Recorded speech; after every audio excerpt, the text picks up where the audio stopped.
The beginning of the year is usually synonymous with creating new goals, and sometimes we can get quite ambitious. Creating extensive themes, paintings, or doodles can take a lot of time and might actually discourage you to continue to journal. Hi, it's Delphine from Delphine's Journal, and today we're going to be looking at ways to simplify your bullet journal in order for you to keep up with that habit. Creating simpler themes allows you to cut back on the amount of time you spend on your journal. One of the ways to set up a quick and cohesive theme is to get a stamp set. This particular acrylic stamp set and ink pad are from the December subscription box from Archer & Olive. To create a simple February theme, we're going to play with the house stamp but with 3 different hues. The acrylic stamping block makes it really easy to see where you're going to actually put your stamp. And with the different hues, I think that this kind of looks like a Scandinavian theme.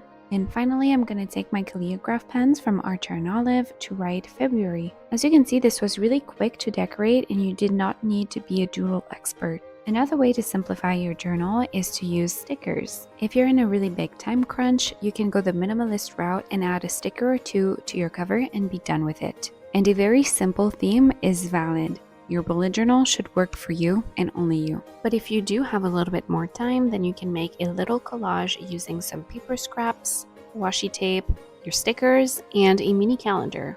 In case you were wondering, I made the mini calendar myself by using a white sheet of paper and a black fine liner. I ran the fine liner on a ruler and occasionally removed pressure from the ruler to achieve a broken line effect. I then fill it out later with the days of the month. For a cohesive look, opt for supplies that fit the color story of your stickers. And it doesn't have to be complicated. Have fun with trying out different placements and don't try to make everything perfect. Have you ever thought of gluing a printable in your notebook or tracing the image of a printable? I actually made this printable, which you can find on the blog I wrote for Archer & Olive. By the way, some of the doodles were inspired by Ivana Journals, Amanda Rich-Lee, Jenna Illustrated, and other pictures that I found on Pinterest. Using a printable can cut down the drafting of your theme or even the creation process altogether if you don't have a lot of time or if you're in a creative rut. As you can see, I decided to trace it, but I did skip showing you the back tracing to avoid a bit of repetition. This is obviously not the shortest option, but the fact remains that you do not have to do all of the research, the placement tryouts, practicing your doodles, and everything. So all in all, for a theme heavier on doodles, you still save a lot of time and you can focus on coloring your theme. Speaking of coloring, I decided to add color to my spread by using the calligraph pens from Archer & Olive. At this point, these are my favorite pens from the brand. Because they're dual-ended, they're very versatile if you want to do calligraphy or color your doodles with them.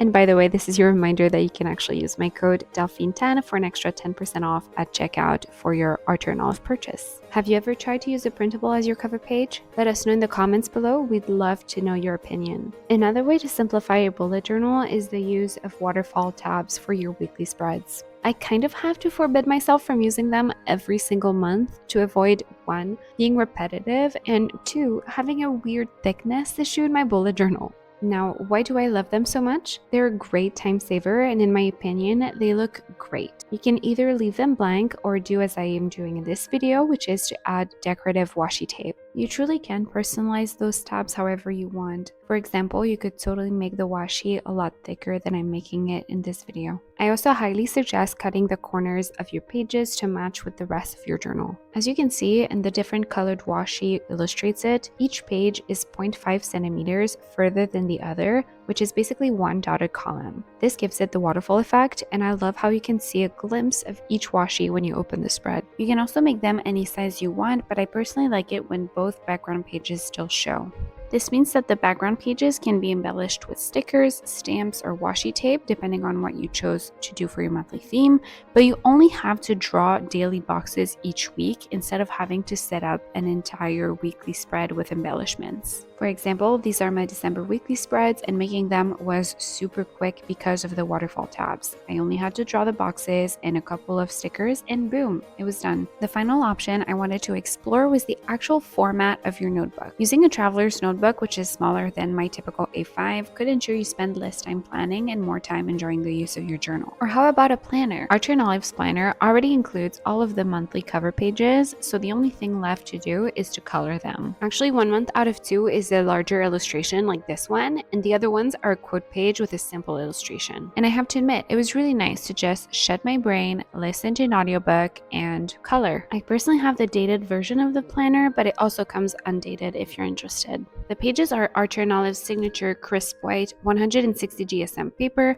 which is the best in my opinion to avoid bleeding on the other side of the page. Now my phone stopped recording, but here's a flip through of February. You have a full 2-page calendar and all weekly spreads are already laid out and dotted to give you a little bit more structure. But in my opinion, you still have some space for creativity, for example, next to your cover page, or you could even make a collage on top of the small illustration if you have a little bit more time. Anyways, I hope this was helpful. Let us know how you simplify your own bullet journal. Don't forget to read the blog on Archer and Olive's website and tag us if you end up using some of these tips. Bye!